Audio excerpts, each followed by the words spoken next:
Take it away. What do I now? Do I share my screen? You certainly can.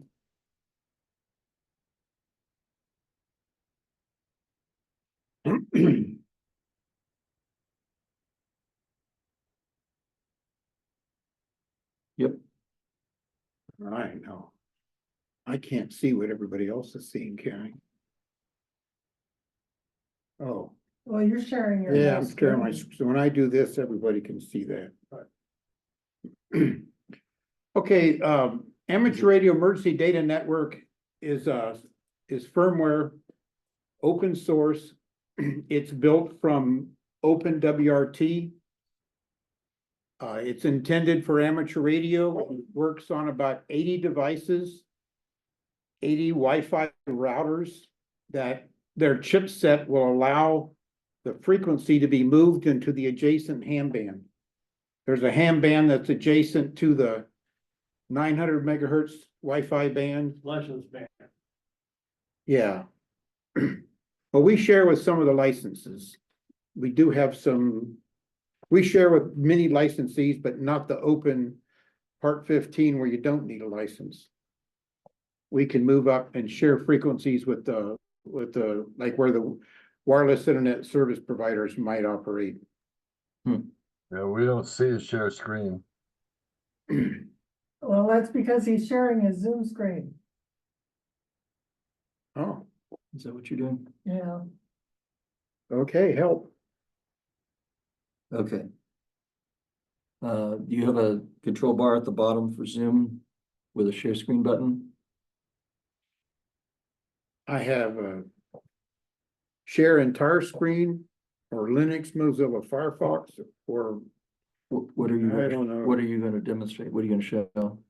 I was gonna show some HTML pages that I've got. In that case, you could just share Firefox, and that'll probably be the simplest way. Yeah, okay.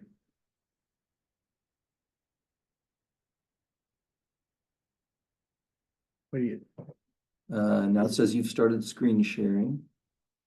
you're sharing Firefox. Okay, cool. And see, go. Yeah, remove spotlight.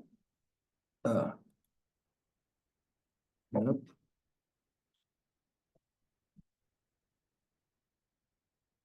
Yeah, still not seeing your share.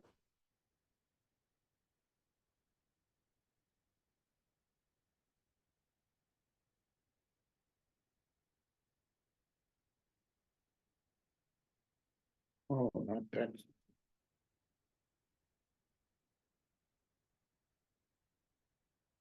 Wonder if this is the perennial.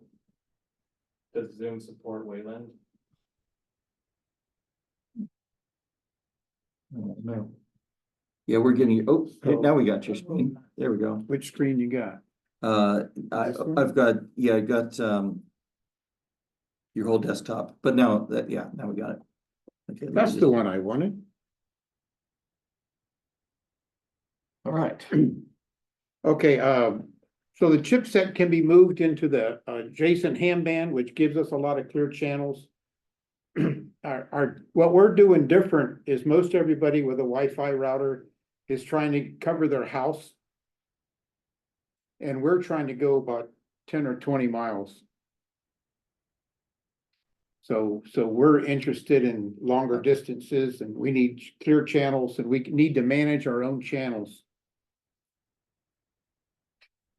So it's, Just lost your screen again. well, they can hear me, right? So Yeah. a lot of these devices are what I consider plug and play. It's very easy to set up. You just need to power them up, put some cables in them and edit some configurations. And it's all managed with a graphic user interface. You don't really need to get into the console and type anything. So still no screen. Still no screen, yeah. I mean, review. See what this says. Unstable network connection.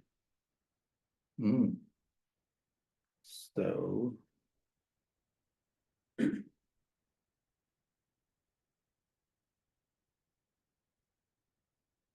And you're back. And I'm back. Okay.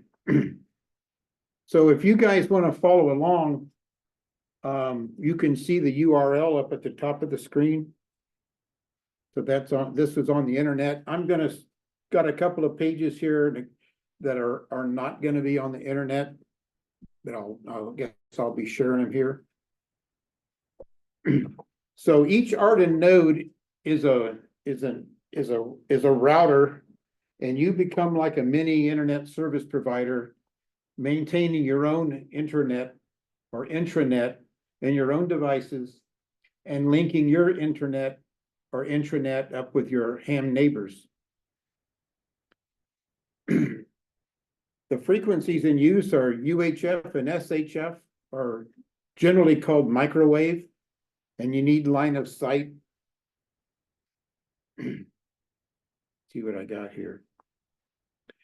That's a sample graphic user interface screen that you can use to look at the network. This is a list of some nodes that are joined in the intraLAN.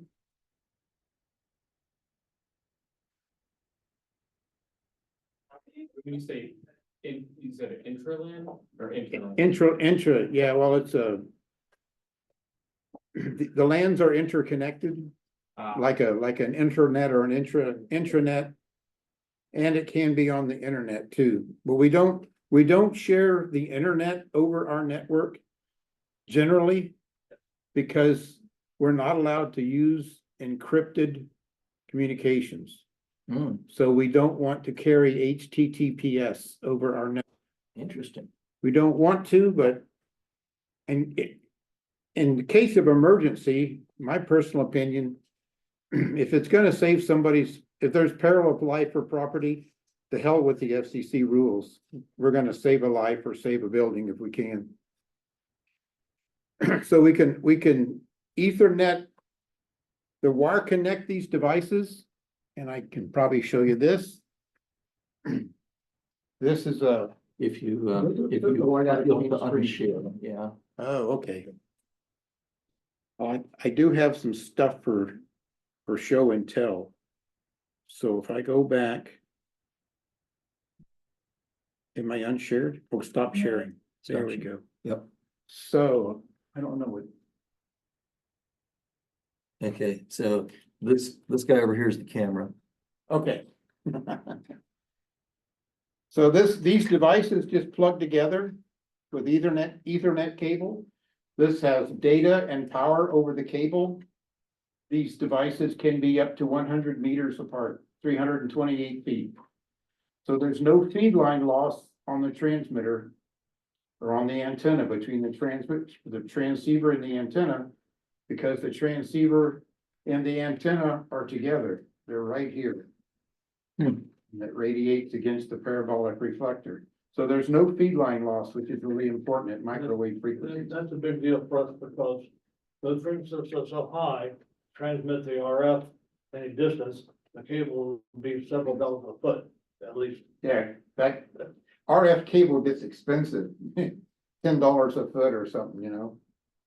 Now this one is for long distance. This would be like 10 to 20 miles perhaps, as far as 10 to 20 miles. And this one also plug and play. This is it's designed with a hose clamp to go on a vertical mast. So all you need is a vertical mast. This thing weighs 7 1/4 ounces. So it's not much weight on your roof. And again, 328 feet of cable is how far away you can put it if you need to. This is a Wi-Fi router that's been modified to use their firmware. So it's just plug and play. Any questions? What's the capital of Wyoming? Cheyenne. Way to go. Wait a minute, share screen. Select. Firefox. Allow. Goodness gracious, how's that? Yep, You're getting to be a pro with this. Okay, and you can also connect over the internet, which is what I'm doing here. Okay, Is this, I've got a black screen. You got Yeah, visual here. Mine's got the message, but it's got a little thing. It's just taking its time.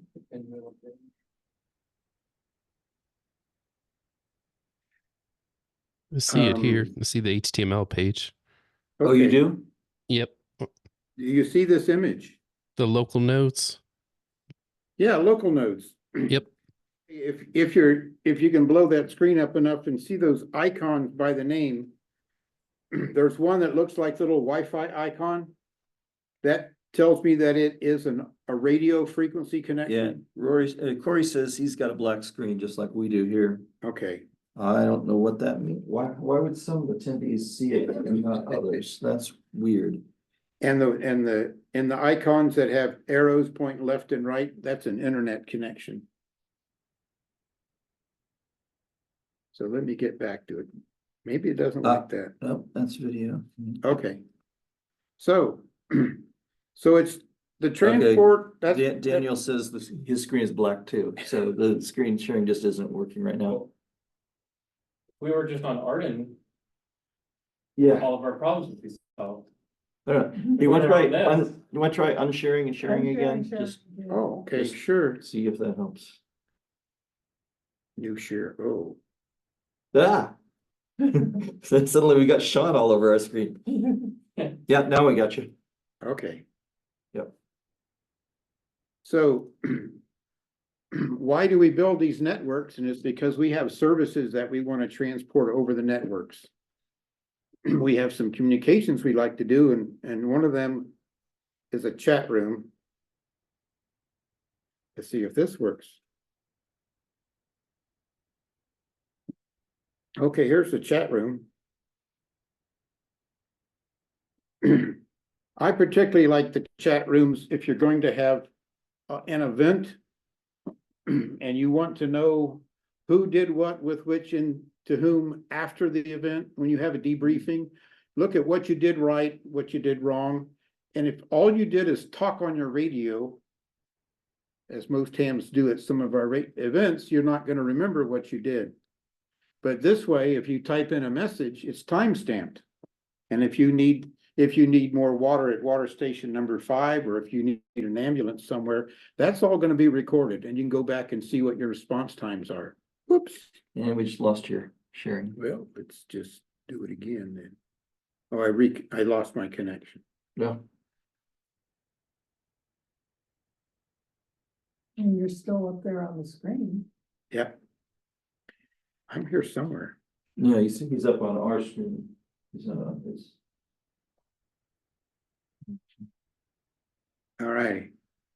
I have a Team Talk server. I'm not going to demonstrate that. I have to log in, but there's open source firmware, open source software that's audio, video, file sharing, chat room, all built into one for like a nice conference. We get on every Tuesday night at 9:30 and look at each other and chat, which is kind of neat. What's the transmission speed for that? Like, the speed, the data rate goes up to 144 megabits. The throughput is more around 50 megabits. Because there's a lot of overhead for forward error correction. And these devices, since you don't know what the atmosphere and the trees are going to be between you and the other's end, they spend 10% of their time talking to other nodes, trying to find out the fastest speed they can use. They use MCS, modulation coding scheme of Wi-Fi. There's 7 different codes that you can use to transfer data of different speeds. And these use 2 polarizations, horizontal and vertical. So they go between using different data on each polarization, or they'll send the same data on both polarizations. And they'll decide which one has the best throughput, and it changes. And so it's very adaptable. If the weather changes, if it starts raining or something, these will find the fastest speed to go between units.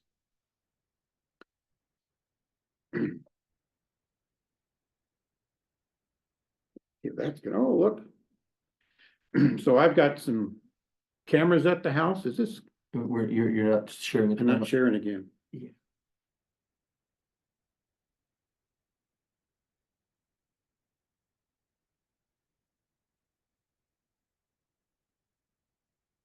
There you are. Are there multiple Wi-Fi networks here than ones? Oh, is that the weather desk? The one I always use is WSU Easy Connect. They probably use the same SSID on all their stations, but I think that's probably an access point there. So, But, yeah, so what are we seeing here? so I've got three cameras, like Walmart, $50 for a camera. And I incorporated them into my home network or into my mesh, this AREDN network. So I can kind of look at stuff around my house. So that's the weather going on right now? That's a snapshot. I can do a movie. I don't share the movie because sometimes I don't have the bandwidth. But let's just try it and see if it'll work.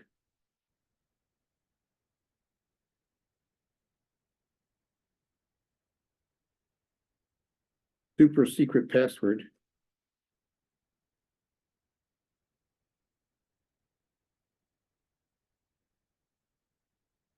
I think I'm sharing 2 frames a second. Yeah. So that's a live image. I got 2 cameras at the front of the house that kind of crisscross in the front yard. And I've set them so that I can see when a package arrives at the front door. Nice. Is that a solar array? Yeah, it was up until a couple days ago, last Tuesday, my controller quit accepting power from my solar panels. Yeah. I'm getting 68 volts on my solar panel in the sunshine like I'm supposed to. And my controller says, I got 0 volts. But it's worked for pretty good for a year and a half. I got 1,200 watts of solar and 5 kilowatt hours of battery. It's enough to last. Some of my ham radio gear will run for just over 2 days without sun. Okay.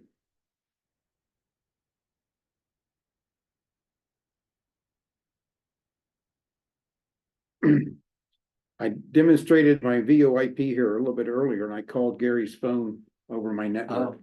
And he walked out to answer. And he the walked phone. out to answer the phone. Well, so that was going across this AREDN. That was going, it was using the Or the AREDN, it was using the AREDN firmware, firmware. but it was all over the internet, That was all over there. Okay. all over the internet. I could call one of my buddies and that part of that would go from Kettering to Centerville to Bellbrook over the radio. Mhm. I might do that in a few minutes here. So I have a couple of Raspberry Pis. The 93710XX is the trunk that has about 15 users on it, 15 telephones, VoIP phones. It's also interconnected over the network to other PBXs doing the same thing. So that I can call guys in Florida and Washington State and all that. Again, it's going over the internet till it gets to their end. Then their PBX may send it over the network, over the radio network to the person's phone.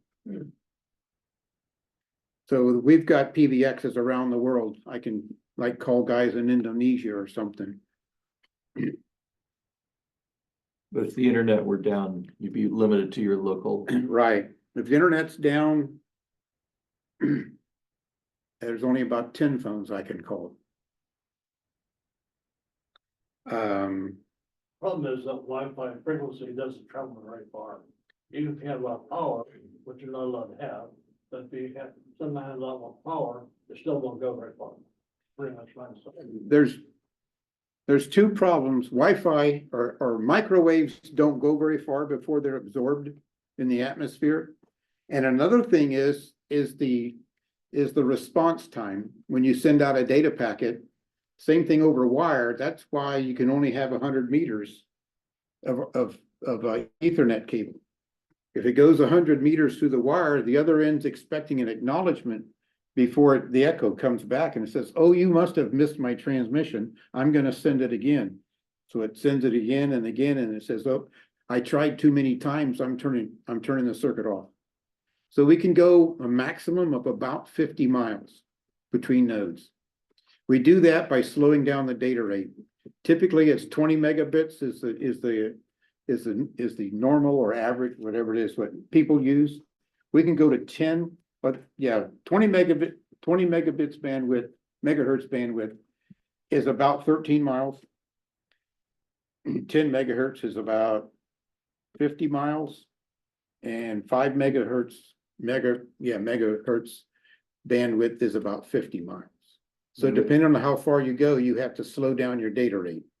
And it's all about timing and absorption by the atmosphere. One of the cartoons has a statement in it that says microwaves can go 15 miles or through one tree. So when the trees lose their leaves, I almost double my speed. I've got a 2.6 mile link to the hospital, and it's all along the tops of the trees for me to get there. So in the wintertime, when the leaves fall, I go from 40 megabits to 80 megabits. Here's a local map, I think. Oh, cool, it's gonna load.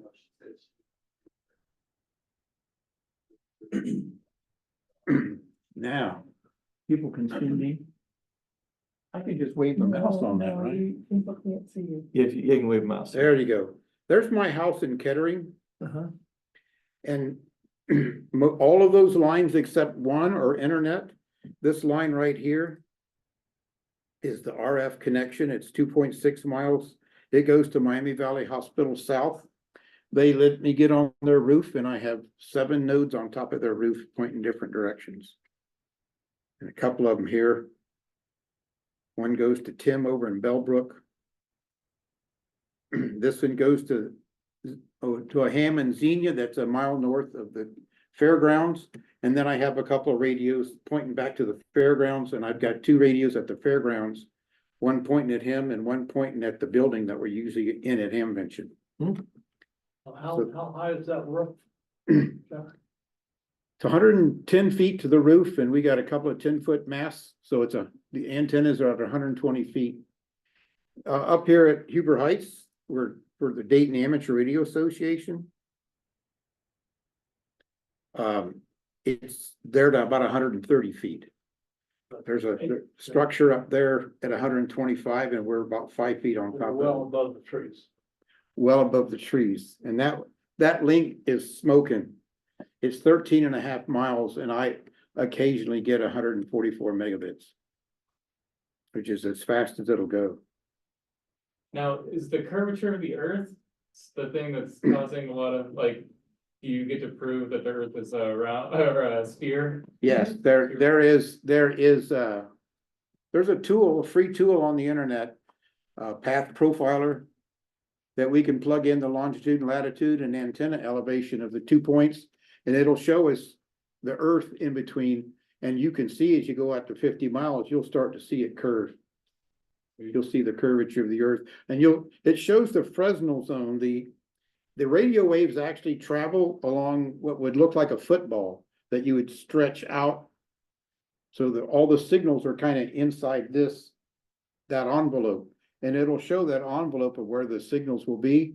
And if it goes down too low to the Earth, it's like within 70 feet of the Earth in Ohio, you're in the treetops. So sometimes I plug it in and it drops down, it turns red because the signal would be going through the Earth to get to them. Either a mountain or it's too far and it's the curvature of the Earth is going to eat it up. Microwaves do not bend like AM radio does.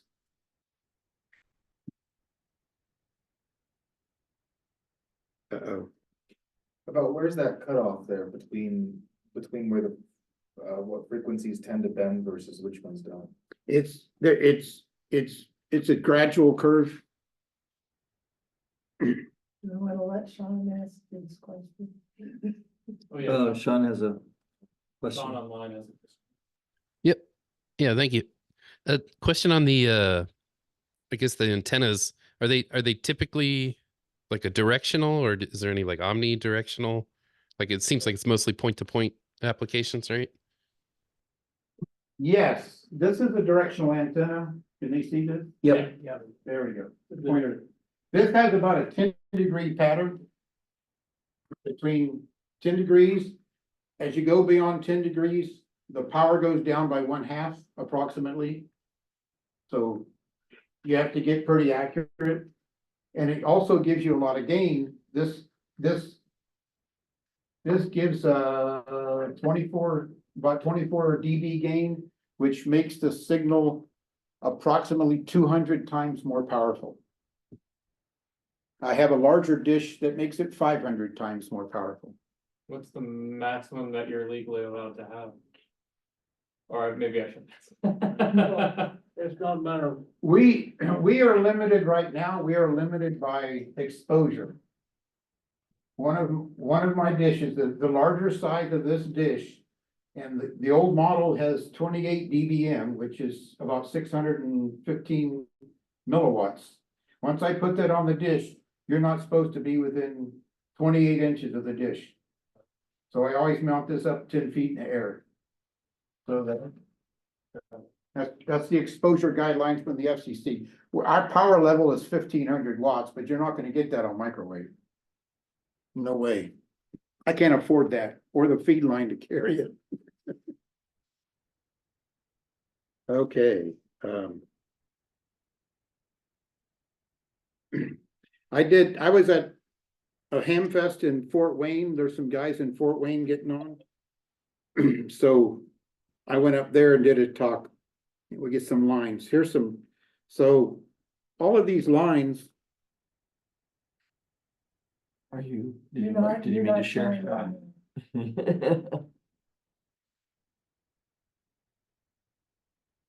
Where did it go? There it is. Joining the meeting. I got unjoined. Oh, so you did. That's, yeah.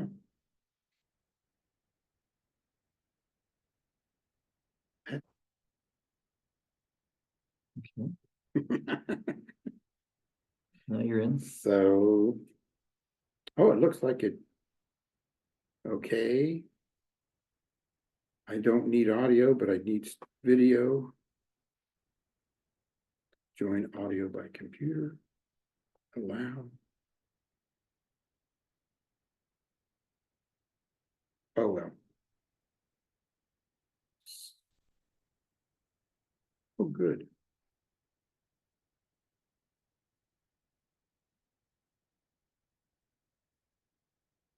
It seems like somebody needs to apply AI to the process of managing a video conference to make sure that things are all switched around back and forth when they need to be.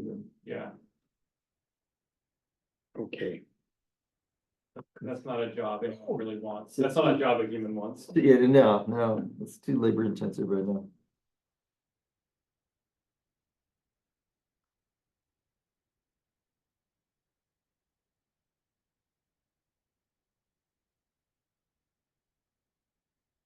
Can't spell.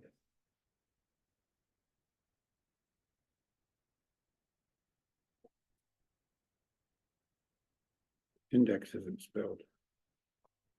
There we go. Okay, still not You're shared. still not sharing. Jeepers. I'm not joined. We see you. Yeah, You're in you're up you're in there. the conference. I don't know.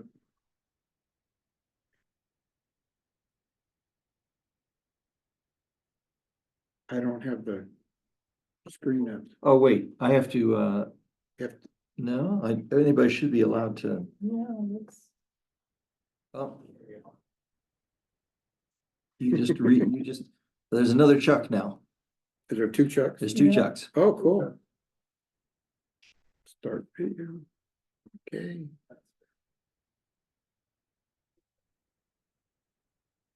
Well. Isn't this fun? Yeah, we see you. Um.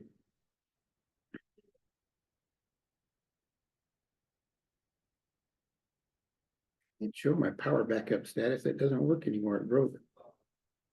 Okay.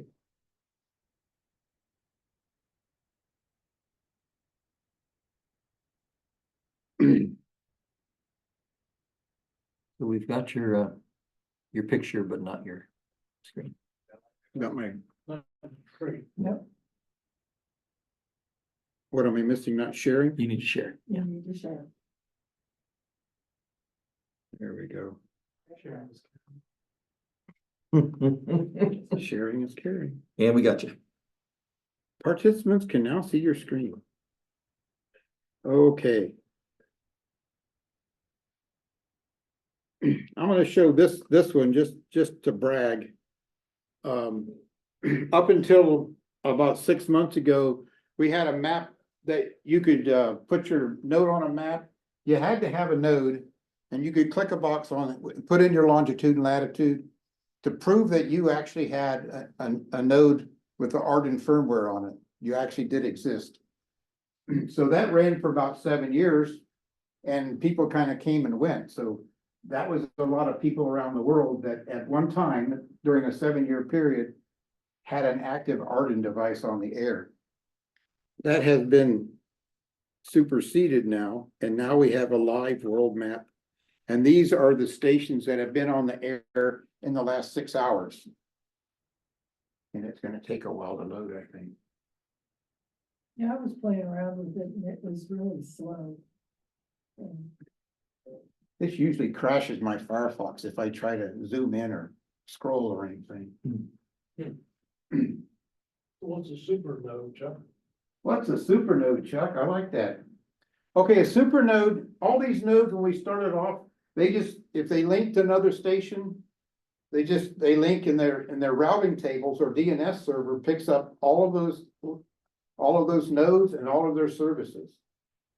And tries to route them, and it gets up around 600 in the routing tables. The old devices used to start slowing down. We had 32 megabyte RAM devices. So they came up with a super node. Now a super node acts like your home router or a router, and it doesn't show you everything, but it'll do a lookup for you. So if you know where you're going or you browse to something, you can type in the domain name of something. The super node will look it up and send you the IP address back. But your local node does not keep a DNS lookup for every node in the world. But the super node does. The super node does. It has more horsepower. It can handle it. So is that just someone connected a full-on computer to it or something? It can be. We have code for x86, but we have some other Wi-Fi routers that have like 4 cores at 700 megahertz. And they have 128 or 256 gig of RAM. So they can handle it. There's about a little over 2,700 nodes, all linked together. There's more, probably twice as many than that. They're just not linked together. So the gray says no RF, are those just on the internet or? Yeah, just on the internet. Oh, look at that, 2,900, that's a new high. 2,900 nodes. You can see 5 gigahertz is the most popular band. There's lots of channels on 5 gig. Most everybody started off on 2 gig and we had 1 ham channel that we could use. So everybody was on the same frequency and things went to hell in a handbasket real fast. Full disclosure, I'm not on right now, but probably 10 years ago, I bought my first radio. To join us and I was on for a while. I need to put another system up and Chuck, I'll talk to you later about ideas for what I should be buying now. What's current. What is it, when you experience overlap or, too much chatter on the line, what does that look like?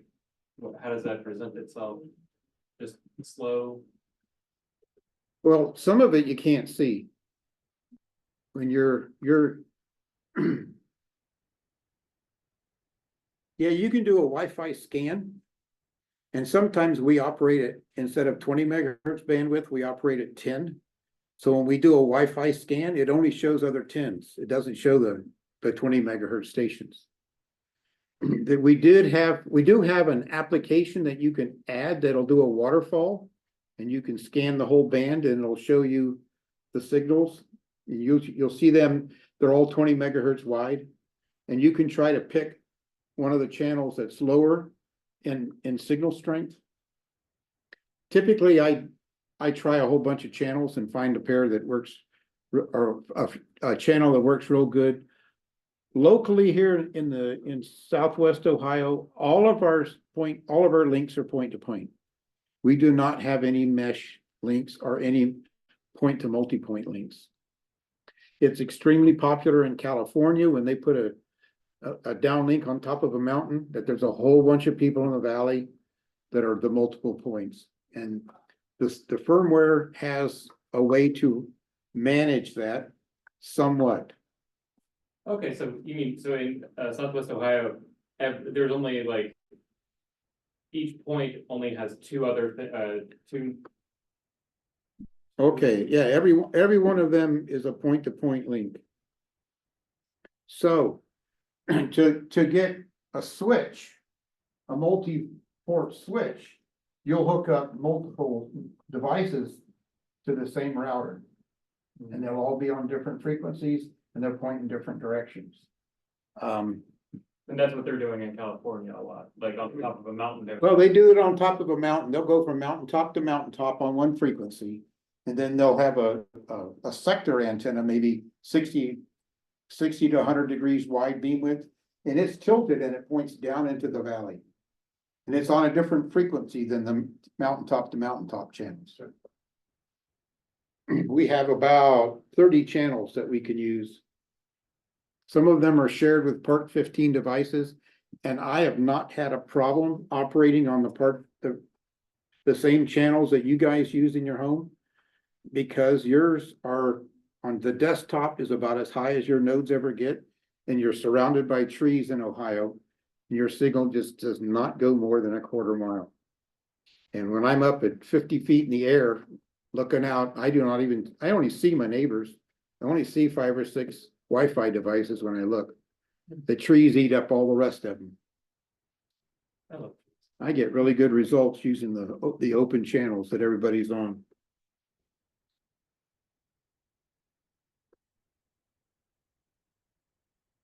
Okay. I don't think I had anything else in mind.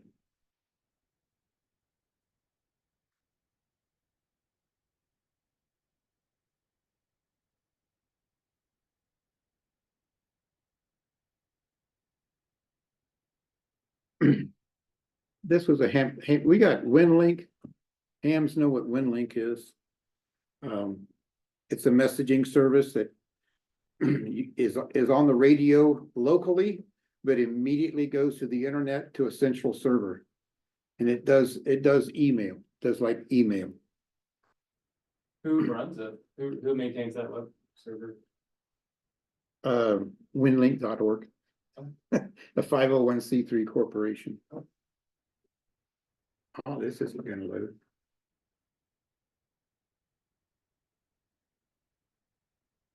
There we go. So I have a bulletin board system that runs over packet radio, and it runs over AREDN too, and runs over the internet. So we can send messages, either internet or microwave, or I've got a high frequency or a shortwave station at home that also shares messages with other shortwave stations. That's a nice old school web interface there. Yeah, it's got to be simple because I'm operating at 300 baud on HF. You just don't have a lot of time for any graphics. This is, yeah, we need more of these websites. You need, yeah, there's other stuff that has really low throughput. Like characters per second. But if you're doing telemetry, you're reading a sensor for temperature or wind direction or whatever. You don't need a lot of bandwidth. You want to read your battery voltage or something, you know, you don't need a lot of bandwidth for that. I've heard of people using LoRa. LoRa. Yeah.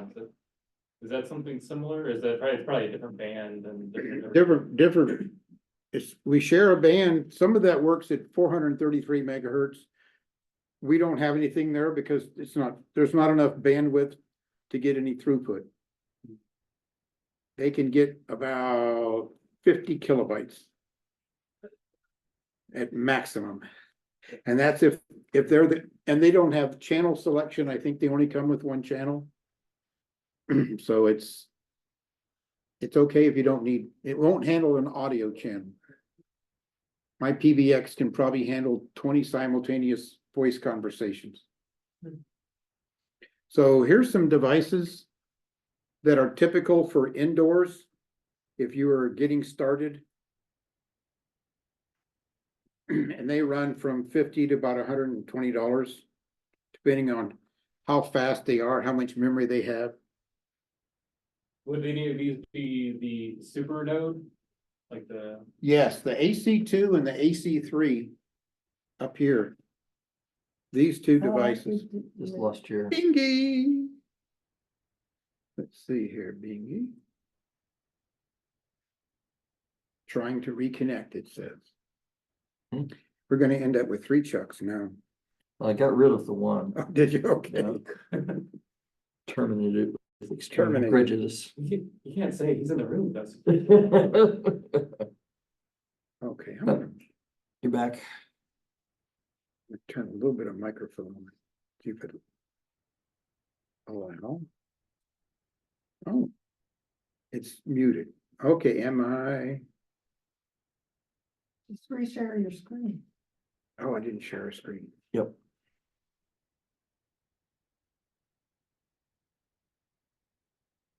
Yep. Okay. Now, so these two devices here have enough horsepower to be a super node.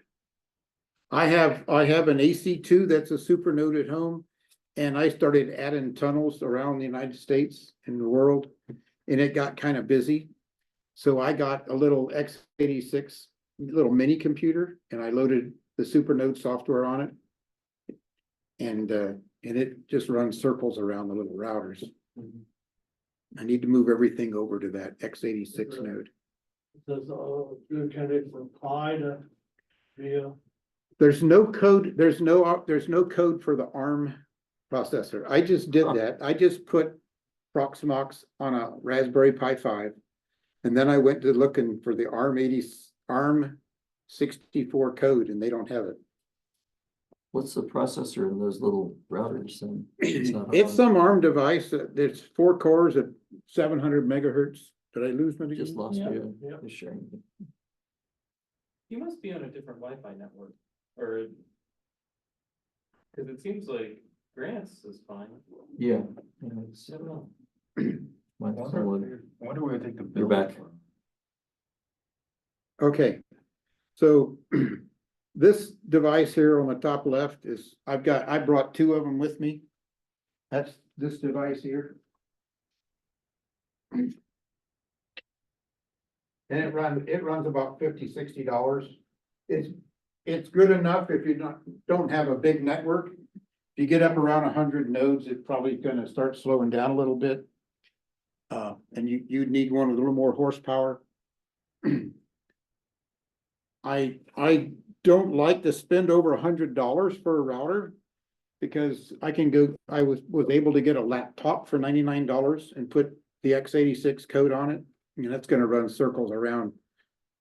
I like to use general purpose things like Raspberry Pis and cheap PCs to do the work, rather than, these are single purpose devices, more or less. And here are some outdoor devices. This one here is the one I brought for show and tell. This one I bought and I haven't used it yet. I got a pair of them. They're kind of cute.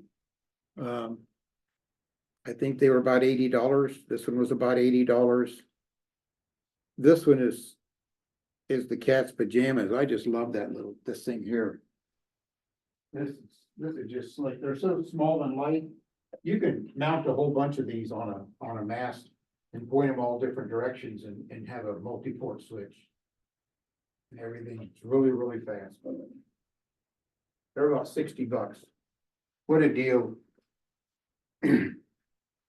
Are any of you can't do like the stuff they were doing in California, like the mesh things, like the 60 angled, Yeah, can you do that with any of these? well, this one has about a 23-degree pattern. So it's a little bit narrow for, they call them sector antennas.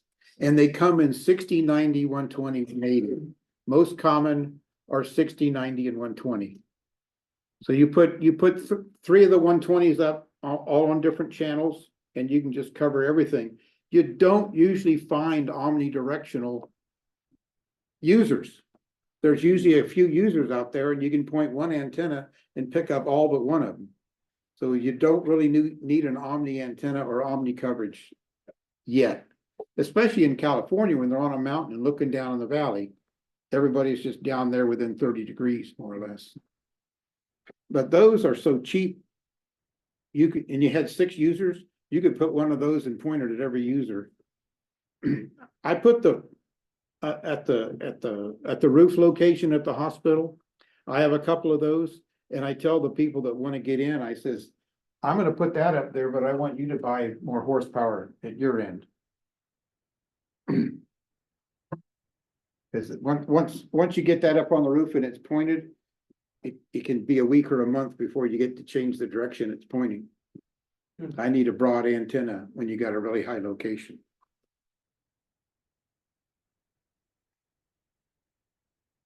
All right. I don't have much more.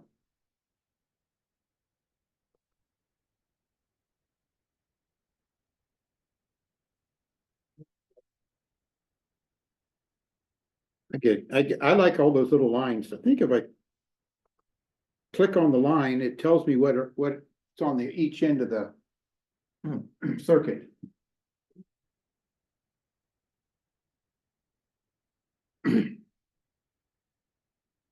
So what, the gray lines would then be internet and the green lines would be RF? Well, none of these, this doesn't have enough resolution. I haven't zoomed in enough to see an RF line. Okay, So those are all internet. so what's the difference between a gray line and a green line? That will be hard for me to tell because they're gray lines, and I think there's one blue line in there. I'm colorblind. Oh, Well, there's green lines in there. Okay, they look like gray to me. Gray and green are the same thing to me. Hmm. So I've got that in here on, oh, let me go to any one of my nodes. Here it is, my hat. Okay.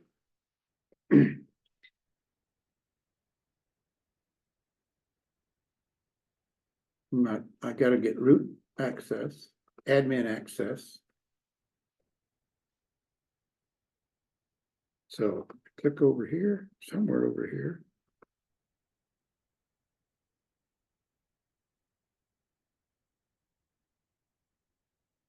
It was in here before.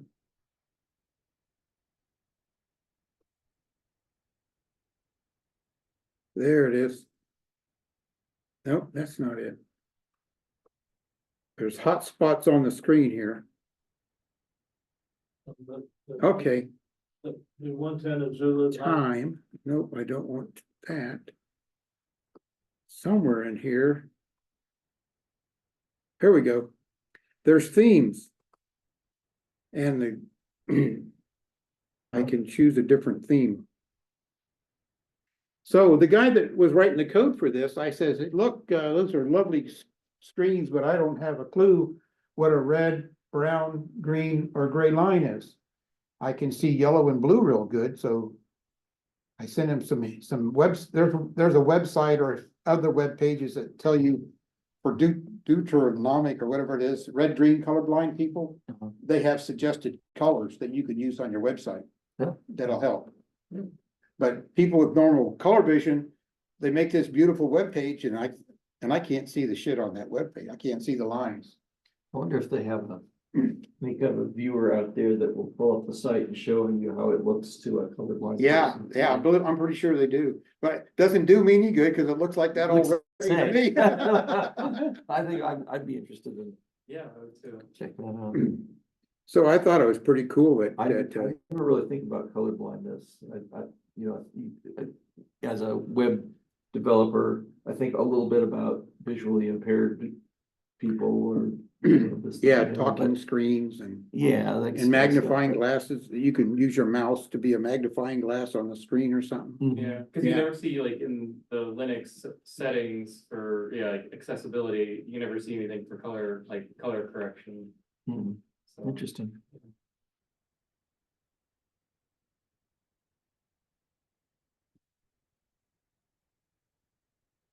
Okay, any questions? have you heard of people doing like committing crimes and talking about it over the unencrypted network and then getting caught? Do you have any No. fun stories or anything like that? No, it's pretty boring what the hams are up to unless you're excited about programming, talking on the radio. There's very little of that. Some of the new software that's out, digital software they use on shortwave has made a conversation not even a conversation, but a communication. You exchange call signs, you exchange some element of information, and then you say, I got it, and you put it in the logbook. There's called WS Weak Signal WSJTX, and the guy is K1JT that wrote it. And it will send 17 characters in 13.7 seconds. And then for 1.3 seconds, your end decodes it. It records the audio. It records a wave file. It goes in for 1.3 seconds available to it and decodes all of the signals it finds there. I'm listening to the width of an audio segment, about 2.7 kilohertz. This is whatever audio band comes through my radio. And I have decoded 40 stations in one 13-second period. And The bandwidth is 48 hertz. There's 8 carriers at 6.25 hertz apart. And this thing will find them down in the noise, like 20 up to 24 dB below the noise level. You can't even see them on the screen in the waterfall, and this thing will decode them. But it's only 17 characters in 15 seconds. So there's an odd and even. You're either on the zeros or the 15s. So you transmit on 0 and 30 seconds, and everybody else transmits, whoever you're working with will transmit on 15 and 45 seconds. They transmit for 13.7 seconds. Now, sometimes when there's a lot of stations on, it displays it at the start of the next 15-second period, and then it'll keep looking at that wave file and get more stations out of it. What it does is it takes and decodes one station, and it gets the frequency that they're on, and it goes back into that wave file and erases those eight channels and scans it again and finds more stuff underneath it because it's not being overloaded by those strong signals. It's like AI or something. Just so smart. We have a question. Yeah, there's a question. You talk about a network where everyone is licensed. Are there frequencies that can be used that no license is needed? Yeah, but not with this firmware. Once you put this firmware into a device, it's no longer a Part 15 device. It needs to be licensed. you've modified it. And yeah, you can't operate this under a Part 15 license. Don't know what a Part 15 license is. That's like walkie-talkies and stuff. It's unlicensed. You don't need a license to operate it. FRS for. Your FRS radios, yeah. They're unlicensed. Now you can get a GMRS or another FRS license and get other frequencies, but you have to have a license to operate in those. So what all is unlicensed FRS? FRS, those little walkie-talkies you can buy down at Walgreens. Is there Walgreens anymore? Yeah. Okay, Sure. so they have like 9 channels in them, and if you, You can buy them at Home Depot. yeah, on contractors and construction guys use them all the time. We're citizens band. Is there Yeah. still citizens band? I guess there is.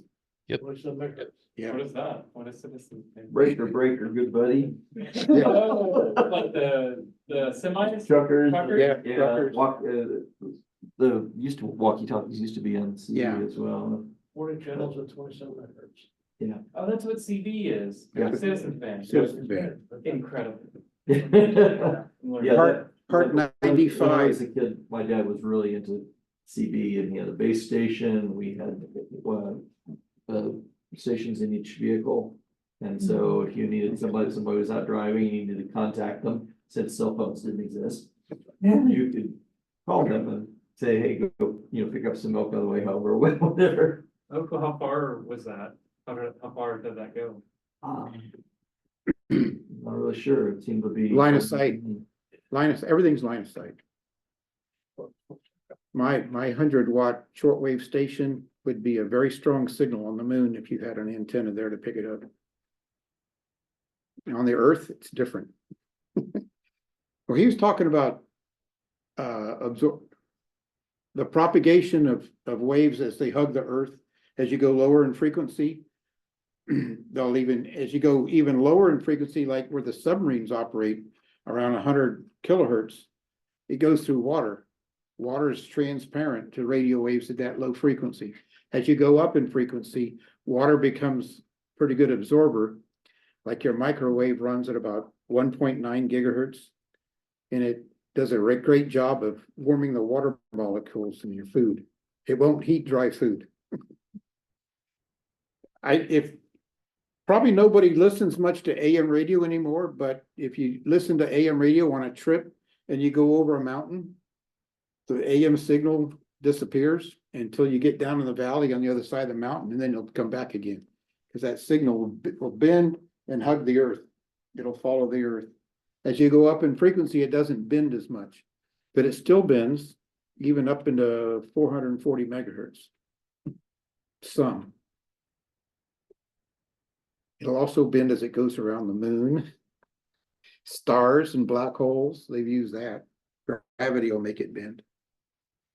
I was hearing about some kind of possible regulation requiring cars to include AM radios because there's been a movement to not put AM radios, just FM Right. in cars. And but there's still AM, talk radio and some other kinds of things. Probably not on emergency messaging services or radio services, maybe on AM still. Well, the old civil defense frequencies are there to hold that band. They don't have broadcast stations on those yet? I thought they would. 640 and 1240. Anybody? He's probably never seen an AM radio with a little triangle at 640 and 1240 on the dial, have you? When was the last time you had a radio where you turned the dial? Mom's Pontiac. There you go. See if you're on the AM, got an AM radio on it. See if there's a little triangle on the dial around 640 kilohertz. What were those for? There was no stations in the United States on 640 and 1240. So if there was a disaster, they would put a station on those frequencies, and anybody that could possibly hear a station would be able to hear that because there's no interference. There'd be no interference. It'd be a clear channel. And it's kind of like we use the talk frequency 610, 1610, and what's the other one? When the broadcast road information. Yeah, road information is from just above 1600 to maybe 1700. 1650, I've seen that, 1630. 50s on the band. All radios that get to an end. Yeah.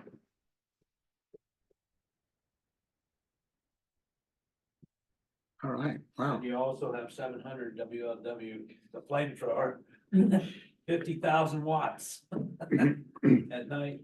So I heard one of the guys that was down there one night, overnight as the operator, cranked up the power to 500,000 watts. And the pond went dry. They had water heater, they cooled it with cooling water, and they have a big pond out there to keep it cool. And he cranked the power up and it boiled the water in the pond. He had to drop the power back down again, fill the pond back up. A lot of heat there. Is this a radio station? Yeah, the big one. 700 is 700 on your dial in Cincinnati. You can see the tower when you drive down there. It's a big it's a half-wave antenna. It's huge. It is huge. Yeah, that CWLW used to be a network that was Cincinnati, Dayton. I think they had Columbus and Indianapolis as well. WLWD, WLWT. There was a lot of stations that started with WLW and they were all sister stations. Yeah. Can I still, like, if I turn on the AM radio 700, will I hear it? You dang sure will. Oh, yeah. You'll hear the Reds playing too, if they're on. Yeah. They're playing. I listened to the Reds play on the beach in Florida. Yeah. WLW. So, since you guys haven't told me to shut up yet, I'll talk about propagation, okay? Yeah. We'll talk about propagation. So in the daytime, on AM radio, in the daytime, there's the sun ionizes the atmosphere, okay? And there's what's called a D layer, it's closest to the earth in the daytime. And that absorbs AM radio signals, the lower frequencies, 200 meters and up. So you don't get long distance on AM radio. But at night, after sunset, that D layer goes away. And you'll get some bending in the atmosphere, in the ionosphere. And you might hear like WLW down in Florida. I remember being in Florida, listening to WLS Chicago at night a lot. They had a 890 WLS, WABC 770. I better get on my radio in the parking lot right now. In the wintertime, yeah, the atmosphere, the ionosphere decays really quick. So, and the shortwave frequencies, as you go up in frequencies, it'll bend. They say it reflects, but I think it's really refraction. It's like a prism. The ionized layer is heavier up here and thinner as you get closer to the earth, and the radio signal will go through it and it'll bend and come back down to earth. And you don't know where. Yeah, But Sean's typically- in the graphic, Yeah, oh, so he can. typically, go into the chat. the I think ionosphere, You can click on it, it'll go links. There we go. so the ionosphere is a constantly changing medium. And you can guesstimate what would be a good frequency to go what distance at what time. But it's a crapshoot. It really is. And Magic of ham radios is crapshoot. it's a crapshoot. But you can, you know, if you can tell when you get on the air, if you want to talk to Colorado and you hear a bunch of stations in California, you know, you need to go down in frequency to get a shorter hop. Wow. Yep, and When you hear the Ruskies, you don't know if you're hitting that far or if they're invading. You know? sometimes on the upper high frequencies, like on 10-meter band, when their signal goes through the aurora, it'll have a warble to it. It goes over the pole from a lot of Russia to the United States. It goes over the pole to get here. And if there's an aurora going on, it'll have a little stutter to it, like and sometimes it gets so bad you can only use Morse code. You can't understand any speech. It's a real raspy. The aurora is extremely raspy. It just distorts speech, something crazy. How often do you hear people from other countries? How often does my computer detect their signals? Oh, All the time. Anytime I turn my radio on, I typically operate on the WSJTX. It's called FT8. I don't remember what the FT8 stands for, but it sends 17 characters in 15 seconds. And I'll either be operating on the 30-meter band or the 10-meter band. That's usually But it's almost magic the way it works. yeah, it's just so absolutely easy to incredible. use and, yeah. It's incredible. It's like cheating. It's cheating. It's just like cheating. Because we used to, Morse code has almost a 20 dB advantage over voice. And we used to, like to work Morse code because you can hear the signal. You don't have to comprehend any speech. But this just beats the pants off of Morse code. The digital signal processing, that's what it is. DSP that's built into sound cards nowadays. It's just awesome. And the software to use the sound cards is incredible. It's a knife cut through butter. Yep. They've got other protocols that go to a minute or two in the transmission length. So they can get weaker and weaker signals with 17 characters might take 2 minutes to send. and that weaker signal would be just from further away.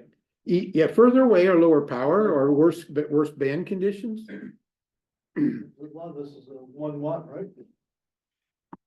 Some of it's 1 watt. I'm running 30 watts. Whoa. Yeah. 30 watts. That's like your kitchen light, half the power of your kitchen light, right? What's a megahertz of ham radio?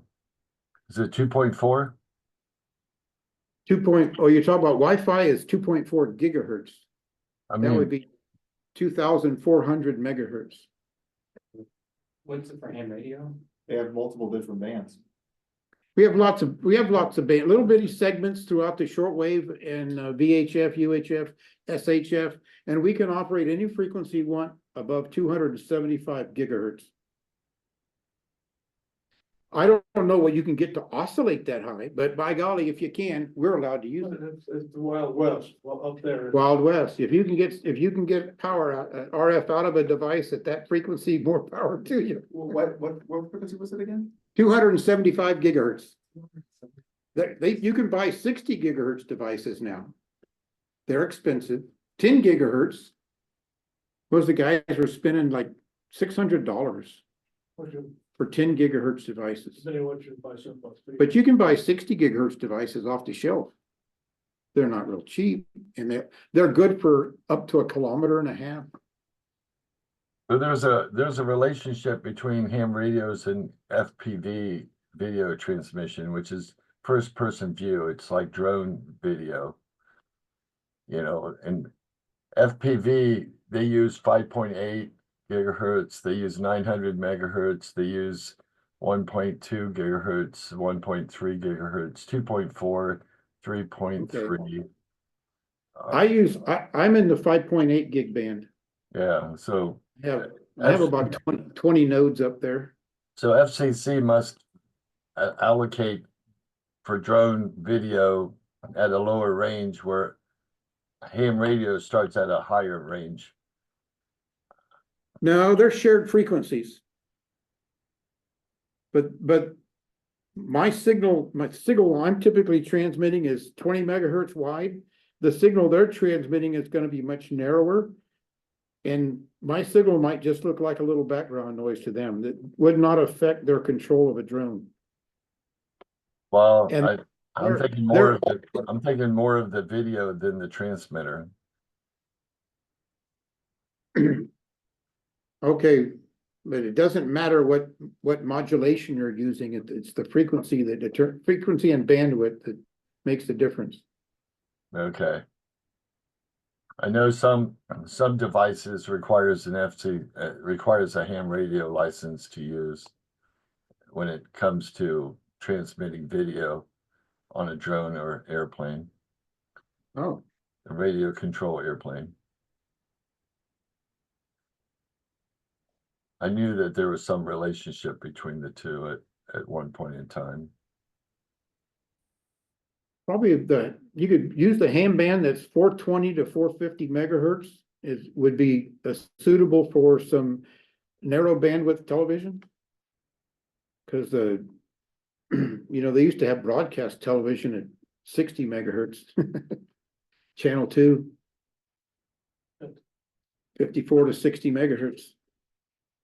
And then UHF started at 300 and went to 880, 890, I believe. And now all the TV stations are UHF. I don't think there's any more analog anymore, and there's nothing in VHF. I don't think there's any TV stations in VHF anymore. They're all UHF. Yeah, What- channel 7, not 216 megahertz anymore. What ham radio club are you associated with? I didn't catch that What question. ham radio club are you associated with? Oh, Dayton Amateur Radio Association. I'm a member there. Dara? Dara, I'm a member of Bellbrook. I've got friends and neighbors in a bunch of radio clubs. So when I was like 14, 15, I was into CB radios and had a base station. And we had crystals that we soldered in our base station that would get us below channel 1. I believe at that time it was illegal, but we would talk to California and stuff. I mean, we were talking, and I only had a super extractor antenna. I didn't even have beams. You know, it's like skip land. Yeah, when the band conditions are right, it doesn't take much power at all or much antenna at all to go long distances. Once you get the right propagation and the ionosphere behaves, the signal travels with very little attenuation.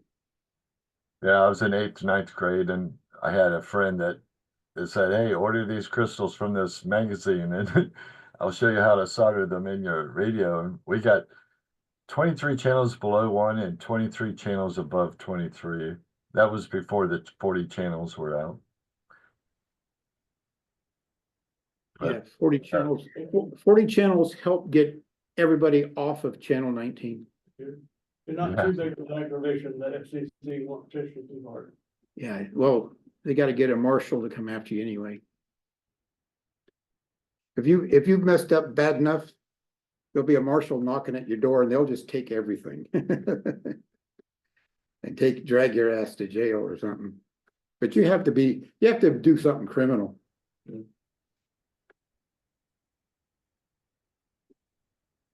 sure this is a plot of a book somewhere. Yeah, I have a bit of an off-topic question. I don't know if you're gonna know the answer to it. When I look at transistors on DigiKey's website, they have a separate section for radio grade transistors. And I was wondering what makes a radio grade transistor and how would you go about selecting transistors for radio applications? probably they are low noise. And when they operate, when they oscillate, when you use them as oscillators or amplifiers, they're relatively clean. They don't have any spurious emissions on frequencies other than what you want them on. Some of the transistors, will have 90% of their power where you want it and 10% who knows where, which a little bit of leakage on the wrong frequency can really cause havoc to your neighbors. Like if you were getting into the police department or something like that, fire department, they might get upset. Some other service. Yeah. Do the emergency services around here, are they still transmitting in the clear, or are they going encrypted? Because I've heard that some areas. I don't know. I don't listen to the fire. I think most are encrypted, but I don't know that. You can tell if they're encrypted. Because the conversation on the radio will sound like this. Or worse. Really? So Yeah. If you encrypt it's gonna distort the audio. If you go digital, they have to convert the analog to digital.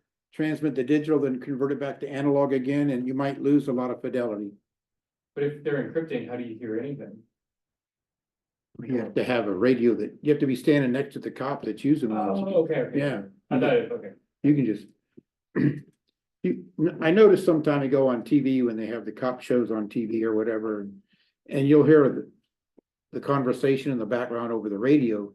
And you can hear if it's plain as day, it may not be real, but if it sounds real nasally, they may actually be using police or fire radios.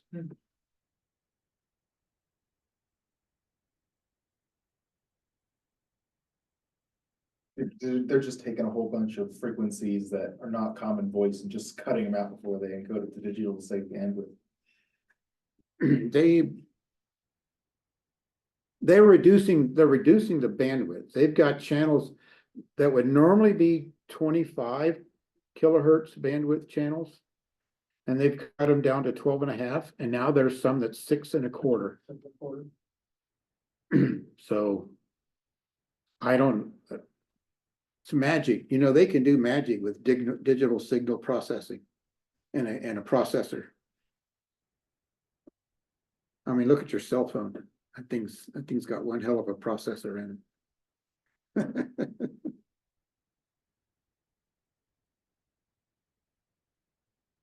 That's what Raspberry Pis are made out of, is chipsets that were developed for cell phones.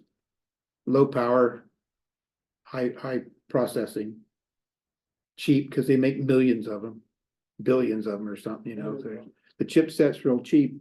So the Raspberry Pi guys have to create a circuit board and solder them on there. And most of the components are very cheap.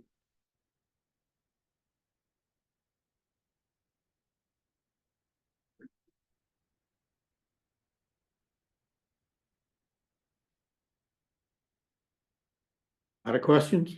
Oh, wait a minute, there's something in the Yeah, chat. Sean made a, Let me check the chat. Oh yeah, that dropped in. I was just you mentioned FT8 earlier.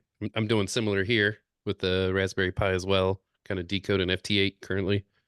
And then it uploads it to us. There's a site, I think, that PSK Reporter that kind of reports all the decodes there. So I just wanted to give a screenshot there, kind of give an example of where all I hear from across the world. Cool. But that's on the 40 meter band there. Yeah, my FT8 is using a Pi 400, and I've got two monitors. I got one for the decoding and one for the waterfall. Nice. So it doesn't take a whole lot of processing. I'm currently working on building a buck converter for my radio, so I can use it in-house.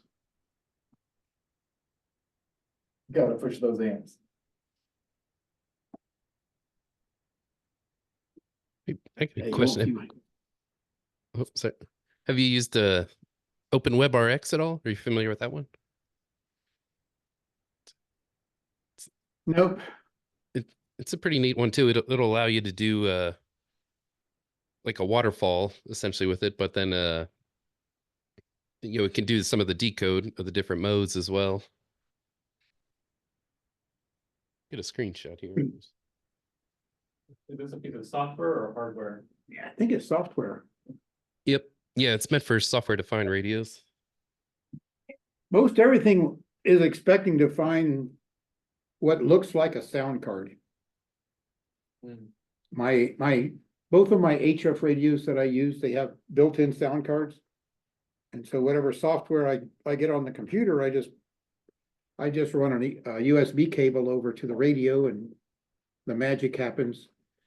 It can change frequency.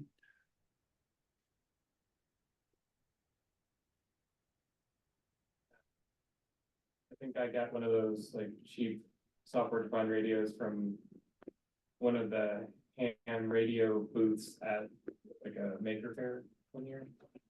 Still don't know really how to use the, yeah, this. Is that the little silver USB device? Yeah, and it has like Yeah. a connection to an little. Yeah, I had a couple of those. They all finally died, but one of them was decoding the ADS-B transmissions from airplanes. and it would plot them on the screen. And the other was decoding weather broadcasts from the weather station, the digital broadcast, and decoding that, and it was putting on my chat server. It would enter a chat message that was the weather broadcast. And you could pick which counties or something you wanted before, and it would just select those counties from the broadcast. And they eventually died. Remember, they got real hot. Oh, yeah, they're Yeah. always Need very, extra 86 on the outside, really. I got them, I think Dara was selling them or something, they were $30. yeah. I think I bought one for 60 when they were selling, I bought another one. If they do it again, I'll buy two. Has Was that anyone- the RTL SDR dongles? Yeah, RTL Yeah. SDR dongle. Yes. They've made a lot of improvements to the hardware because I had some of those early versions and they had a lot of drift issues. But they've some of these later revisions, I think they've kind of beefed them up with like better heat sinks and like a better oscillator on them to help kind of stabilize too. What are they going for now?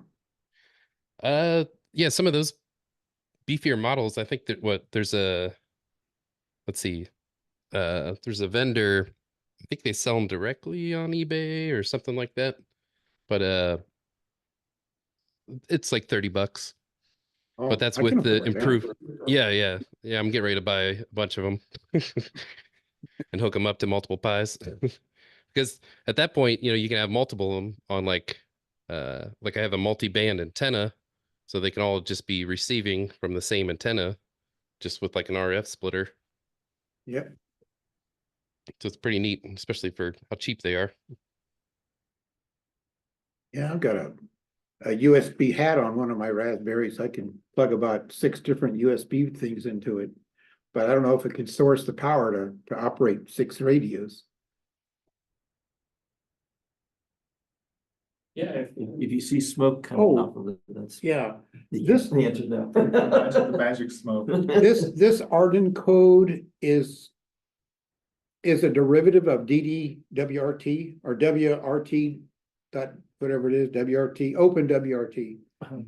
And some of the frequency selection is extracted from DDWRT that were used to get into the ham bands. So it's a mixture of 2 different open source firmwares that are available. It runs, I call it Android on steroids. It's a little mini Linux distribution called BusyBox. And there's a bunch of apps that you can put in it for different applications.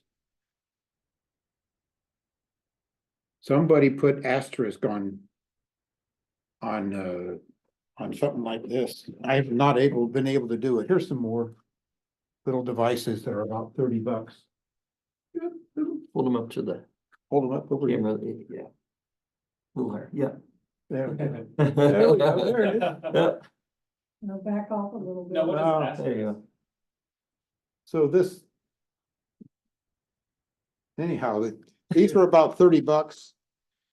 One single channel, one dual channel. So it's capable of 144 megabits. It's all 2 gigs. They don't go far, but they're handy in a hotel room if you want to connect back to your AREDN network at home. You can connect to their Wi-Fi, and then it becomes another device hooked into the network.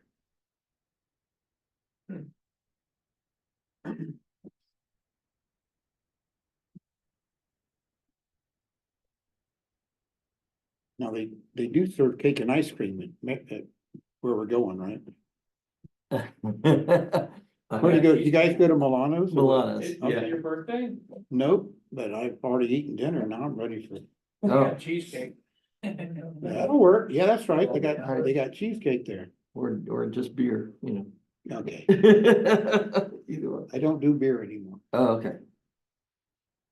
I haven't been in jail either. Amazing. Amazing. Maybe, Recently or ever? maybe it's related, not 34 years ago.